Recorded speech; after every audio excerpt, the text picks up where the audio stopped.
Bamboo continues here at Copper Gardens, making a smallish arbor for a home up in Washington State. And the thing I'm going to point out today is how we join it, and the part that it seems, I think to a lot of people seems to be unusually time consuming. The actual joinery process of these two pieces is very, very quick. I can heat these up, use the brazing rod that we use. It's called Silphos. It's 0% silver, even though they still use the term Silphos in the name, because you can buy the same exact stuff with varying quantities of silver, which, by the way, silver does not, I repeat, does not add strength. That is one of the most misjudged purposes for adding silver. Silver flows into joints and gets rid of pinholes, and therefore it doesn't leak when you have things that shouldn't leak. In this kind of a thing, it doesn't matter. This is going to leak no matter what. It's going to sit in the rain year in and year out, and leakage is not an issue. So we have no silver in this particular rod. So I try to put it in a small V groove, line it up with a variety of little bits and pieces of scraps, which I keep around the shop continually for this very purpose. And mind you, this is probably less important than I'm showing you right now, this alignment, but it's part of what we do, so I'm going to point it out. So I'm going to join this rather quickly, and then I'm going to show you, I will then show you what it takes to clean it up. The problem with this is, as we're adding heat, getting this hot enough to accept the brazing rod, it gets it hot enough to draw some of the rod away from the joint. I cannot help that. I try very hard to keep it right down on the joint, and I'm pretty good at it. I hope I'm amongst the best, but there is just not a single prayer in the world that it's all going to stay right down in that nice, neat little joint where we want it to be. So, we will find out here in a little bit what it takes to clean that up. Now we're working on the back side. Very hot now, so it's taking the rod rather quickly.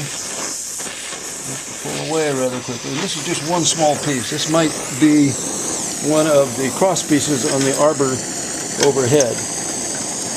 And it looks like we have a nice, solid, complete joint all the way around, and it looks kind of bamboo-y, doesn't it? But look at how black and ugly it is. That is completely unavoidable.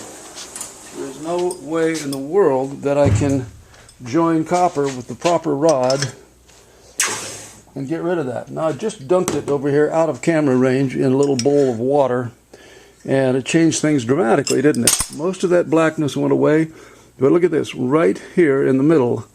That discoloration is from the brazing rod, and I can't have, at least for me, I can't have that. That doesn't look natural.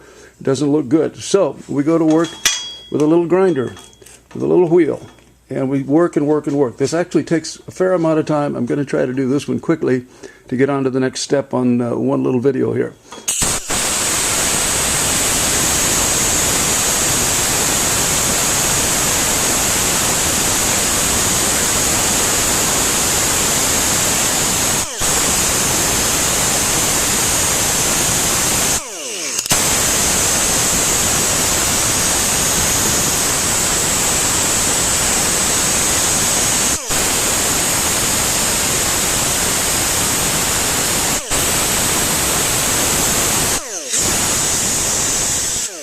Well, as I started doing that, I realized that in the interest of time, excuse me, I wasn't going to do the whole thing. But I have to bring that back to a nice clean copper. In fact, there's still just a tiny hint of a little silvery look of some brazing rod on there. A little tiny bit won't hurt.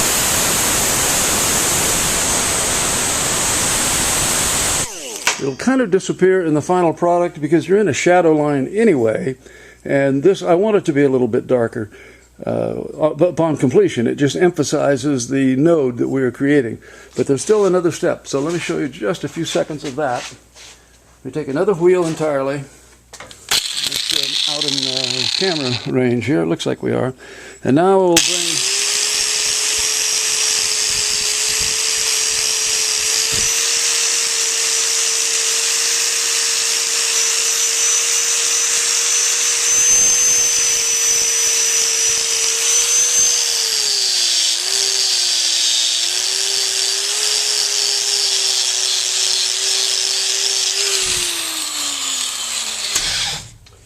I'll bring it to a very balanced color all the way across the joint, leaving only the important part of the indentation of the joint dark. Get my hand out of the way here.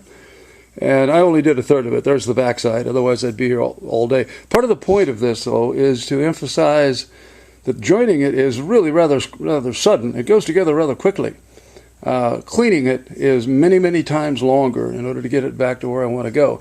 Now, a little bit later, as you will see on the finished piece, we're going to add little spurs like this. Let's see if I can just hold one on there with my thumb. See, we'll get that kind of a natural look.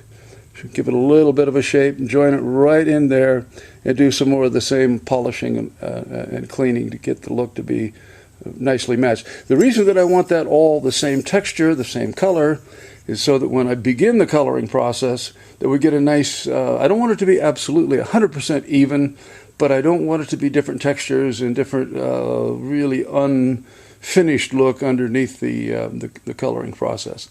So I think I've gone on a little too long, but that's a little part of the bamboo making process here at Copper Gardens. Hope you enjoyed it.